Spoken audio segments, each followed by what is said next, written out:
Some 40 years ago, there was burglary in Washington over at Watergate, and it gave rise, among many other things, to the best advice I know of ever with respect to understanding wrongdoing, and that is Deep Throat's famous line, "Follow the money."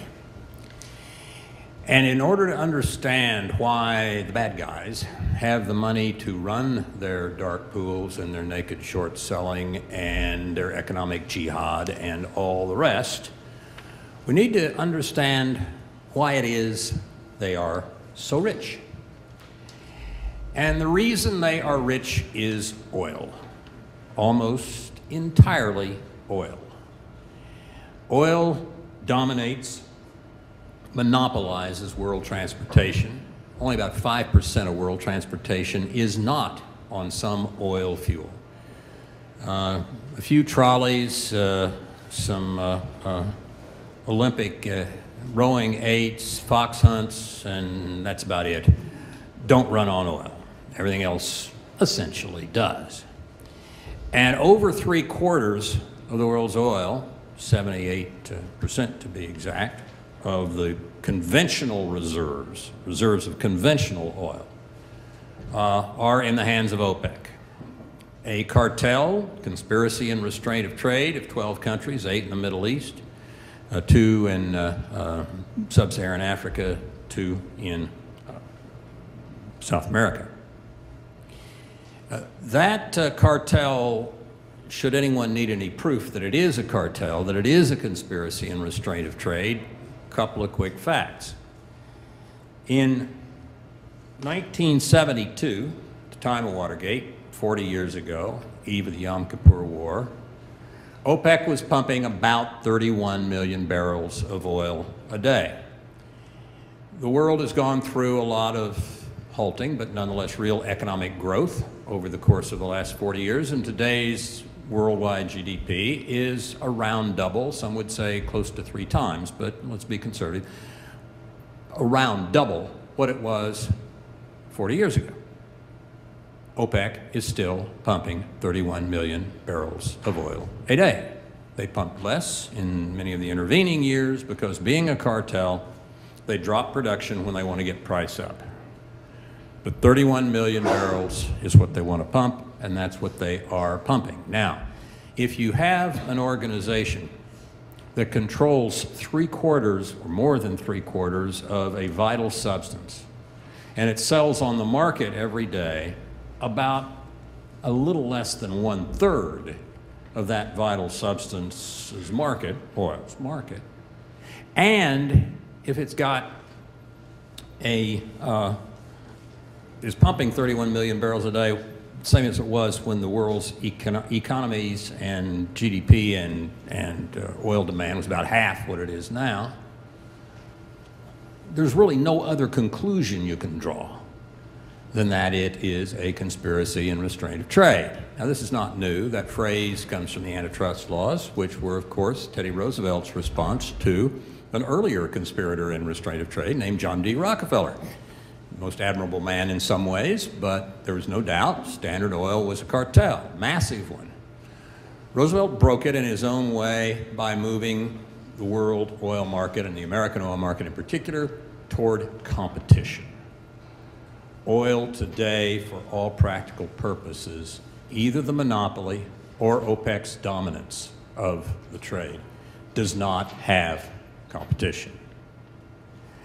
We need to understand what that means.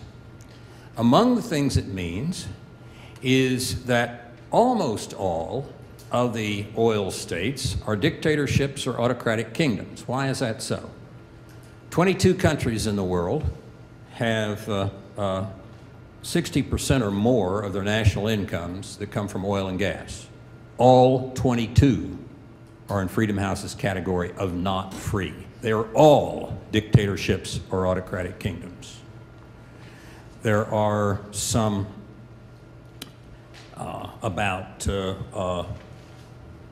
it's exactly 9 of the 10 largest oil exporting countries in the world that are also autocracies or dictatorships or autocratic kingdoms. Only nice Norway is out of place in there in the top 10. Canada's 11th, so 9 of 10 or 9 of 11 are dictatorships or autocratic kingdoms. What is going on?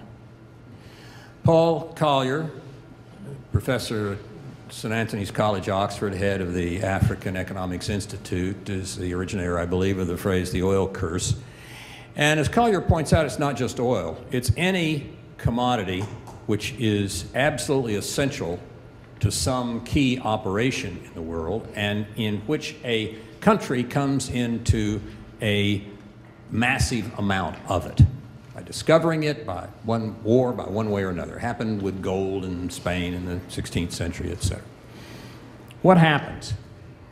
If there is a huge amount of economic rent in that commodity, that is income well over and above what would be a reasonable return on capital and labor, when that rent comes into an autocratic totalitarian structure, it goes to the elites. They get richer, they get more powerful. What happens if a lot of oil is discovered by Canada or Norway? Not much. Nice democracies with free economies, they just get richer, like Alaska. But they don't become dictatorships. But the ones that already are, the autocracy is added to. So we have a situation in which we are indirectly, by our oil thirst, promoting dictatorship and autocracy and its embedding around the world. And we're doing one or two other things as well. We borrow approximately $1 billion a day, the United States does, to import oil. That means that we are paying a tax of something in the neighborhood of $4,000 per year per American family, and that tax does not go to Washington to pay the Marine Corps or to Annapolis to pay for roads in Maryland. That tax goes in the pockets of Venezuela, Iran, Saudi Arabia, etc. Does it matter that we're getting away from buying oil from some of these places and we buy most of our oil from Canada? A little bit. Helps Canada's balance of payments. That's a good thing. They're a nice country. But there's one worldwide oil market. So basically, if we buy more from Canada and less from Saudi Arabia, somebody else is going to buy more from Saudi Arabia and less from Canada. So we are not solving the problem by just buying more oil from some different place. Oil, over the long run, is fungible. There's some differences with trade patterns and refinery types and sulfur content and such. But generally speaking, we are not doing anything that useful. And with respect, by buying from one country rather than another, and with respect to buying from American producers, drill baby drill, that's good from the point of view of our balance of payments. It'd be great if we only had to borrow $900 million a day instead of $1 billion a day. But that's all we're accomplishing by drilling domestically in oil.